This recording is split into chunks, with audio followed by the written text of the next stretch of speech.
Nous avons une mise à jour de dernière minute concernant la longue recherche du père que le FBI accuse d'avoir tué ses 3 filles avant de disparaître dans la nature de l'État de Washington. Les autorités ont trouvé des restes qui pourraient être ceux de Travis Decker. Que les enquêteurs ont-ils trouvé avec le corps pour penser l'avoir enfin retrouvé? Nous suivons l'affaire présentée par Law & Crime. Je suis Chris Stewart.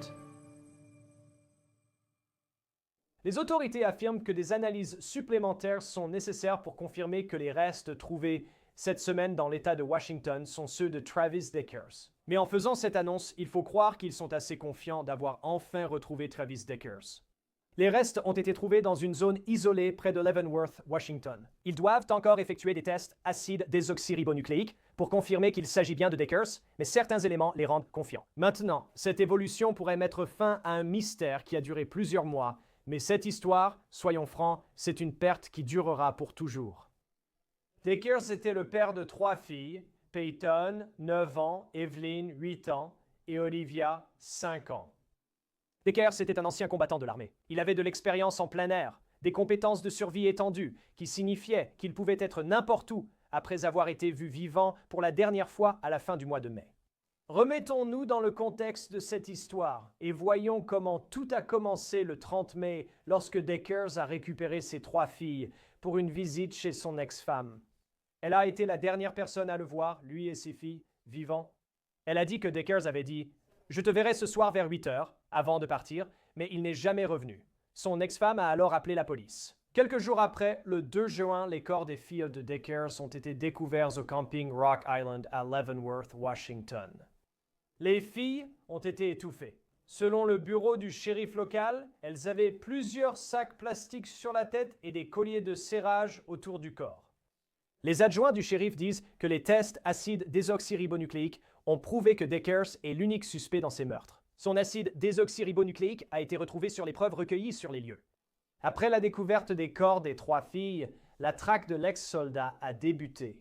Voici certaines images initialement diffusées par les forces de l'ordre, montrant à quoi Decker pourrait ressembler s'il était vivant. Les United States Marshals offrent 20 000 $ pour toute information menant à sa capture. Les autorités ont aussi publié des images de vidéosurveillance montrant Decker avant l'enlèvement présumé de ses filles. Bien que les forces de l'ordre aient intensément recherché Decker, elles n'ont pu le retrouver que cette semaine potentiellement. En juillet, ils ont annoncé retirer des ressources car la piste s'était refroidie. Mais je veux être clair, actuellement, nous n'avons aucune preuve que Travis Decker soit vivant ou mort. Le FBI a parlé de retrouver Decker en termes d'années. Ils ont récemment déclaré qu'ils s'assuraient que les preuves recueillies et sécurisées seraient préparées pour la prochaine génération des forces de l'ordre et qu'ils veillaient à ce que les gens du futur aient ce dont ils auraient besoin s'ils cherchaient encore Travis Decker dans l'espoir de mettre enfin un terme à cette histoire. Nous espérons trouver des preuves qui nous mèneront à Travis Decker ou toute information concernant le meurtre de ces 3 filles. En fouillant et en documentant minutieusement la zone, nous pouvons aider à éviter d'avoir à la réexaminer à l'avenir en recueillant toutes les preuves possibles. Mais alors, la nuit dernière, quel rebondissement pourrait survenir dans cette affaire, suivie depuis des mois par les autorités? Le shérif local a annoncé dans la nuit qu'ils avaient trouvé des restes qu'ils pensent être ceux de Travis Decker. Ils ont indiqué que les restes ont été trouvés à quelques kilomètres au nord du campement où les corps des filles avaient été découverts en juin. Les restes portaient des vêtements semblables à ceux que Decker portait lors de sa dernière apparition. Et il y avait aussi, je cite, « des objets personnels avec les restes, ce qui rend les forces de l'ordre confiantes qu'il s'agit de Travis Decker. » C'est ce que le shérif local a déclaré à la chaîne de télévision KIRO. Ces restes seront analysés pour confirmer une correspondance acide désoxyribonucléique. Ces résultats pourraient arriver vendredi ou ce week-end. À ce stade, le shérif dit qu'il est fort probable qu'il s'agisse de Travis Decker. Les forces de l'ordre poursuivent les fouilles sur le site des découvertes pour obtenir plus d'informations et faire avancer l'enquête. Nous ne comprendrons peut-être jamais vraiment ce qui se passait dans la tête de Travis Decker lorsqu'il a tué ses 3 petites filles. Nous savons que Decker était sans abri au moment des meurtres, qu'il avait vécu dans des motels, des hôtels, des campings et même dans sa voiture. Son ex-femme a dit qu'il avait des problèmes mentaux. Son avocat a déclaré à American Broadcasting Company News que l'ex-femme de Decker pense que le système a laissé tomber Travis Decker parce qu'il n'avait pas les ressources nécessaires pour obtenir de l'aide en santé mentale. L'avocat a aussi affirmé que les Decker ont divorcé en 2023 principalement à cause de l'instabilité mentale de Travis. Decker pouvait voir les filles 3 heures le vendredi et 8 heures un week-end sur deux, à condition de rester dans leur région, selon American Broadcasting Company News. Voici une partie de ce qu'a dit Whitney Decker lors d'une cérémonie commémorative à propos de ses filles, selon KOMO Télévision. Je suis très reconnaissante du temps passé avec les filles et de la façon dont ces trois sentiments nous ont rapprochés quand le monde a ralenti. Cela m'a vraiment donné un aperçu de leur journée. Je crois que faire cela avec elles leur a permis d'entrer dans le monde avec un cœur ouvert et de la gentillesse. Pour en discuter, l'ancien détective du New York Police Department David Cerny nous rejoint. David, ravi de t'accueillir sur Law and Crime. Que ressens-tu face à la forte probabilité, selon le shérif, qu'ils aient retrouvé les restes de Travis Decker? Eh bien, merci de m'avoir invité. C'est une nouvelle que vous allez découvrir à l'instant. Tu gardes espoir, mais j'attendrai évidemment d'avoir les résultats de l'acide désoxyribonucléique. Mais tu sais, c'est l'un de ces cas où on espère qu'il se terminera par une arrestation, mais si ça se termine comme ça en a l'air, au moins tu auras une forme de clôture, d'une manière ou d'une autre. Oui, la clôture, c'est très important, parce que je sais que la dernière fois que j'ai fait un épisode sur cette histoire, le FBI parlait en termes d'années, tu sais, il rassemblait des preuves. Donc, la prochaine génération des forces de l'ordre, peu importe qui sera le shérif dans ce comté, s'ils cherchent encore Travis Decker, ils auront ce dont ils ont besoin. Et puis cette mise à jour est arrivée pendant la nuit. Je ne veux pas être morbide, mais je veux dire, on est le 2 juin, la fin mai, c'était la fin mai. Début juin, c'est la dernière fois qu'on l'a vu en vie. Fin mai, on l'a vu pour la dernière fois. Les corps ont été retrouvés le 2 juin. L'été a été long dans l'État de Washington. Je veux dire, d'après vous, dans quel état pensez-vous que les restes retrouvés cette nuit étaient? Eh bien, on parle de restes très décomposés, c'est ce qu'ils avancent. Le shérif en a parlé. Non seulement cela, mais apparemment des animaux auraient pu s'en prendre au corps. Ce n'est pas au même endroit, ce sont sûrement des parties du corps ou similaires. Mais il semble que des objets personnels aient été oubliés sur place. C'est un point. Cette zone est extrêmement isolée. Ils ont dû faire descendre des gens en hélicoptère et ont trouvé les restes avec des drones. C'était, je pense, en dehors de leur recherche habituelle. Comme la troisième, une quatrième est prévue maintenant. L'avantage, c'est pourquoi la technologie est bénéfique. Ils sont allés, ils ont refait, ils élargissaient encore la recherche autour de la zone où les corps de ces filles ont été retrouvés. Et avec cela, en utilisant les chiens cadavériques au début, puis ils ont aussi les drones. Les drones ont pu localiser quelque chose. Ils ont les chiens cadavériques, vous savez, ils descendent à cet endroit et confirment qu'il s'agit de parties de corps. Maintenant, en ce qui concerne le corps décomposé, vous allez prendre cette scène, vous allez sécuriser la scène, et quels que soient les restes que vous avez, retirez les restes, évidemment photographier la scène et tout ce qui s'y rapporte. Vous prenez ensuite le reste pour l'analyse acide désoxyribonucléique, c'est ce qu'ils font. En ce qui concerne la cause du décès, officiellement, nous n'avons pas entendu quelle serait la théorie. Mais comment, avec un corps en état de décomposition avancée, je veux dire, est-ce qu'on peut même déterminer comment Travis Decker est potentiellement mort? Eh bien, c'est une possibilité parce que vous avez, vous savez, ce qu'on appelle des artefacts post-mortem. Vous savez, des animaux ont peut-être eu accès au corps. Mais s'il y a quelque chose qui ressort sur les restes, peut-être un trou de balle dans le crâne ou quelque chose de ce genre, un dommage de ce type, le bureau du médecin légiste, le coroner pourra en fait déterminer les types de blessures que le corps a pu subir, que ce soit causé par des animaux après la mort ou avant que cette personne, vous savez, si c'est la mort de Travis avant que son corps ne soit retrouvé. Ils pourront le déterminer en fonction de certains éléments qu'ils trouveront sur les restes. Vous parlez de squelettes, de crânes, de choses comme ça?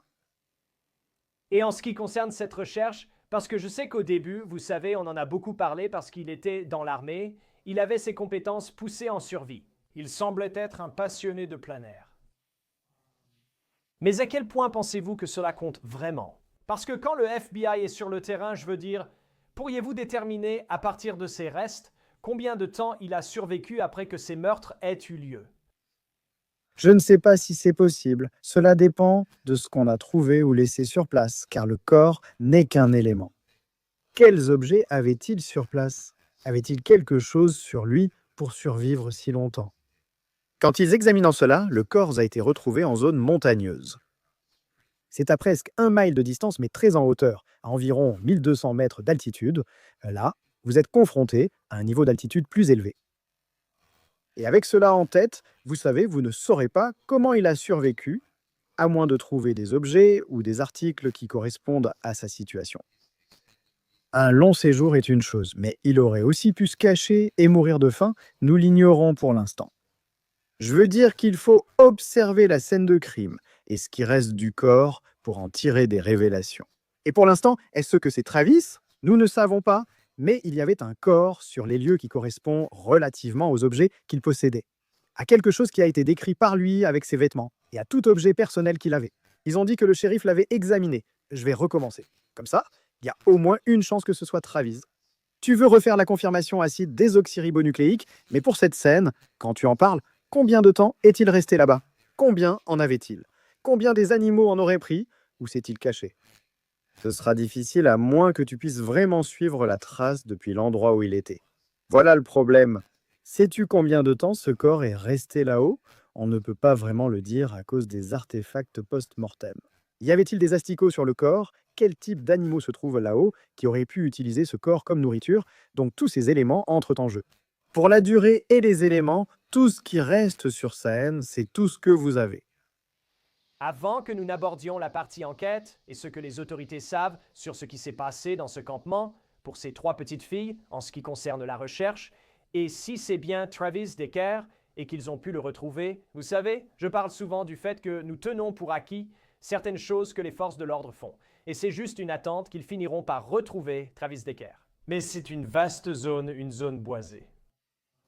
Il s'est écoulé entre l'enlèvement des filles le 30 mai et leur découverte le 2 juin. En fuyant, il aurait eu une belle avance. Quel genre de... Je veux dire, mets en perspective ce qu'il a fallu pour réellement le retrouver. Et même s'il y a eu de la chance, je veux dire à quel point c'était difficile comme tâche si c'est Travis Decker de vraiment le retrouver. Eh bien, c'est ça le problème. Je veux dire, on s'attendait à ce qu'il aille loin parce qu'il croyait que le Canada était un endroit où il comptait aller. Donc maintenant, vous informez les autorités canadiennes. Il y a la possibilité que quelqu'un là-bas, description et autres éléments interviennent.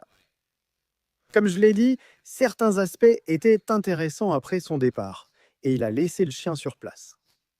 Il avait amené le chien avec lui, le chien est resté sur place, il n'avait pas d'autre véhicule à notre connaissance à ce moment-là. Il laisse le véhicule derrière lui et il part en randonnée. La police considère cela comme une fuite de la scène. Vous commencerez la recherche à l'endroit où les filles ont été retrouvées, puis élargirez la zone. Et ils ont fait, vous savez, c'est un terrain très dangereux. Enfin, je ne dirais pas dangereux, mais c'est une recherche extrêmement vaste. Vous parlez d'une forêt ou de tout lieu où quelqu'un peut se cacher. Cette personne, vous savez, Travis, avait certaines compétences. Nous savons qu'il avait certaines compétences grâce à l'armée. Mais avait-il les ressources nécessaires pour prolonger son séjour dans les bois aussi longtemps que ça? Ça, nous ne le savons pas. Je ne sais pas si c'était le cas. Il a fait ses valises, il avait beaucoup d'affaires avec lui quand il a quitté la scène du crime. C'est quelque chose que nous ne savons pas encore. Mais la quantité de travail fournie par les enquêteurs et la police, locale, d'État, puis fédérale, parce que c'était une tâche majeure de retrouver quelqu'un. Vous disposez d'une vaste zone où vous essayez de faire cela, alors vous faites avec les moyens du bord. Et je tiens vraiment à souligner le fait que nous avons toujours tendance à regarder les gens quitter les lieux depuis une plus grande distance. Voilà pourquoi quand ils ont étudié l'affaire du Canada, c'était comme s'ils pouvaient s'y trouver. Et jusqu'où aurait-il pu aller en ces quelques jours, ces plusieurs jours, et nous pensions à partout. C'est pourquoi lors de la recherche, ils ont supposé que c'était la zone à fouiller. Première recherche, puis environ 3 autres. Ils sont allés tourner. Et finalement, heureusement, vous savez, ils ont amené leur drone, ils allaient faire venir les chiens cadavériques, et ils les ont amenés parce que maintenant, ça faisait longtemps qu'il était dehors. Y a-t-il une chance qu'il soit mort ou que son corps soit caché? C'est pourquoi on fait venir les chiens cadavériques à la fin de l'enquête. Vous savez, cette histoire, et bien sûr il y avait le mystère autour de ce qui est arrivé à Travis Decker, ce qui en a été une grande partie. Et peut-être que c'est la fin. Mais en revisitant cette histoire, on se rend compte à quel point c'était un monstre, vu ce qu'il a fait à ses filles. Je veux dire, rien qu'en parlant des sacs sur les lieux, quand on a appris la cause du décès, les liens qui étaient là. Je te connais, tu as déjà côtoyé des gens très mauvais, mais je pense surtout à la préméditation de tout ça. Tu sais, ce n'est pas que ça aurait été mieux si ça ne l'était pas, mais je pense que c'est tellement important, tu vois. Autant qu'il y avait le mystère de où était Travis Decker et tout ça, mais revenir à ce à quoi ressemblait la scène de crime et ce qu'il a fait, c'est vraiment difficile à comprendre. Ah. Oui, la terreur chez ces filles, tu sais, c'est juste leur père. C'est leur père. Et tu sais, je ne peux pas imaginer ce que ces filles ont vécu. Et, tu sais, il y en a 3. Et comment il a pu les attacher, puis les étouffer. On ignore l'heure précise de l'étouffement. Est-ce arrivé successivement ou simultanément? Une chose horrible, vraiment horrible. Et c'est ce que nous avons oublié. Et Tati dit, et vous savez, on s'inquiète de l'attraper, mais on peut aussi se demander pourquoi on lui a accordé des droits de visite alors qu'il était en déclin mental. Il était sans abri, vous savez, on lui a permis une visite sans surveillance. Il faut revenir sur ces choses. J'espère que cela ne se reproduira plus. Vous voyez les signes révélateurs d'une personne qui est en déclin. Et le juge a déterminé qu'il avait le droit de voir ses enfants sans surveillance. Et il était censé suivre un traitement de santé mentale et tout ça, mais il ne l'a pas fait. Cela aurait dû être un critère clé avant de lui accorder un droit de visite non surveillé. Faites-vous un suivi avec le programme? S'il ne suit pas le programme, il n'a pas de visite libre. On n'en parlerait même pas. C'est le résultat. Cette personne a prémédité le meurtre de ses enfants. Il les a trouvés et les a étouffés. Mais il faut maintenant examiner l'arrière-plan pour comprendre son geste. Tu sais, ces enfants sont apparemment toute sa vie. Il avait une très bonne relation avec sa femme, en partie grâce à la relation avec les enfants.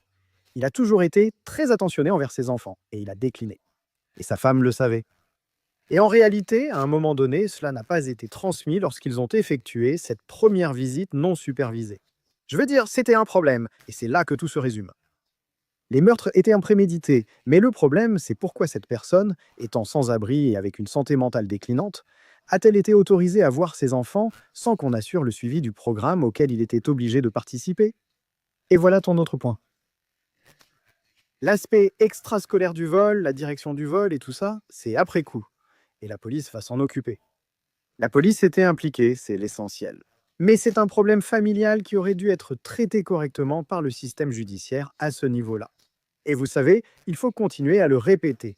La réalité, c'est: est-ce qu'on doit accorder une visite non autorisée à des parents en déclin mental, sans domicile, et qui ne suivent pas le programme que vous leur avez proposé? La réponse aurait dû être non. Vous n'auriez pas eu cette situation et ces 3 enfants seraient peut-être encore en vie.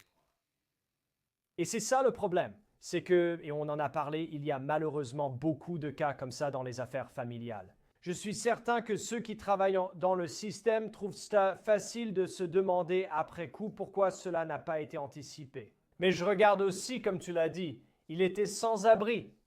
La raison, selon l'avocat de sa femme, c'est que la principale cause du divorce était la dégradation de son état mental. Il y avait des inquiétudes et elle semblait vraiment faire confiance au système. Et vous savez, on parle du manque de ressources en santé mentale. Et vous savez, c'est cette question de... Et il y a beaucoup de cas où, vous savez, d'accord, on va le placer dans des ressources en santé mentale. D'accord, très bien. Mais comment faire pour que quelqu'un suive vraiment?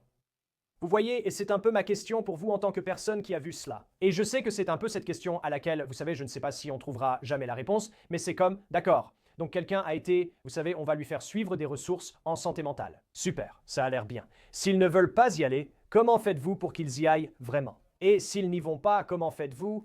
Je sais qu'on ne peut pas forcer quelqu'un à faire quelque chose, mais dans ce cas, il semblait qu'il y avait, avec le recul, beaucoup de signaux d'alerte. Oui, c'est bien le problème. Tout ramène encore à cela. J'ai vu des cas avec des tutelles où ils doivent prouver leur participation au programme. Il aurait dû y avoir une concertation s'ils allaient dire « va au service de santé mentale ». Et si tu ne l'obtiens pas et que tu n'en veux pas, tu n'iras pas. C'est le résultat final. Et on ne peut pas forcer les gens. Ils n'étaient pas criminels et n'avaient rien commis. On ne peut ni l'imposer ni le forcer à y aller. Mais quand tu as cette capacité et cette autorité dans le système pour lui refuser l'accès à ses enfants sans surveillance, utilise-la. Et il y a une tutelle. J'ai déjà vu ça dans des affaires de divorce et ce genre de choses.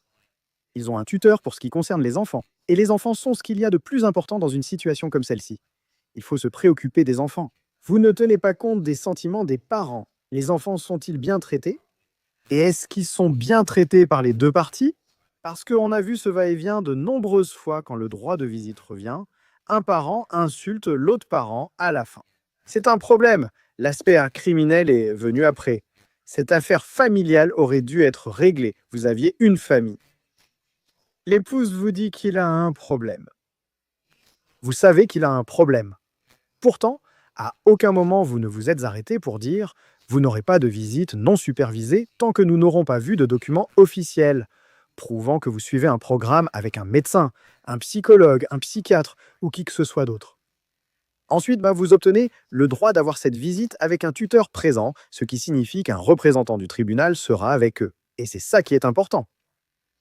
Vous savez, ils ne veulent pas séparer les familles, le tribunal de la famille ne veut pas briser les familles. Ils ont toujours tendance à réattribuer la garde à l'un des deux parents. Mais parfois, les parents ne devraient pas avoir la responsabilité de leurs enfants. Et c'est quelque chose d'important. Il n'était pas responsable d'un poste de travail, il est vétérinaire. Je ne parlerai pas des opinions des vétérinaires en santé mentale car elles sont trop rares. Voilà le problème. Il faut l'aider. C'est un vétéran, il le mérite. Donnez-lui l'aide dont il a besoin. Mais d'un autre côté, assurez-vous d'avoir les documents nécessaires avant de le laisser voir ses enfants. La vraie question est, depuis quand pensait-il à tuer ses enfants? Il a apporté des collières de serrage et des sacs. D'où ça vient? Tu ne sais pas parce qu'il est sans abri. Il n'a pas de domicile, aucun endroit où vraiment rester. Tu ne peux pas interroger voisins ou amis car il n'a pas de lieu fixe. Il faut donc examiner cela. Il n'a pas encore le droit de voir ses enfants sans surveillance parce que sa femme a dit qu'il avait des problèmes mentaux. Il est problématique et souffre de stress post-traumatique. Une aide obligatoire devrait être prévue et documentée, ce qui n'a pas été fait, et confier la garde des enfants à cet homme que les juges ou le système judiciaire ressentent, la douleur ou non, ils doivent comprendre leurs actes et veiller à ce que cela ne se reproduise plus. On le constate sans cesse dans des affaires anciennes comme récentes, et cela perdure. Vous savez, il faut vraiment évaluer cela, la façon dont un parent agit pendant un divorce et comment il gère la situation. Sont-ils en vie? Ont-ils vérifié la maison? On fait cela avec l'administration des services à l'enfance de New York. Vous inspectez la maison lors d'une visite familiale. L'épouse est responsable à la garde légale des enfants au domicile. D'accord, vous voulez rendre visite? Allons voir où vous vivez avant de faire ça. Envoyons un tuteur et saisissons le tribunal. Vérifions sa résidence. Ce n'est pas possible, vous ne pouvez pas rester ni recevoir de visite sans surveillance. Voilà votre réponse. Si vous vérifiez le parent qui souhaite avoir cette visite, sans surveillance, faites vérifier par le tribunal avant de lui permettre de le faire. Oui, c'est vrai, je pense que cela fait partie de l'histoire, surtout si c'est Travis Decker. Vous savez, ce mystère est résolu, mais je veux dire, la perte dans cette histoire est quelque chose qui durera pour toujours. Et je pense que c'est important de ramener l'attention là-dessus, de se souvenir de ce qu'il a fait. Et c'est tout simplement horrible. Merci à l'ex-détective du New York Police Department David Cerny de nous avoir rejoints. Beaucoup d'éléments évoluent dans cette affaire. Merci d'être là. Merci beaucoup. Soyez prudents, nous verrons si cela donne le meilleur résultat. Voilà pour cette affaire de Law and Crime. Abonnez-vous sur YouTube et Spotify. Je suis Chris Stewart, à bientôt.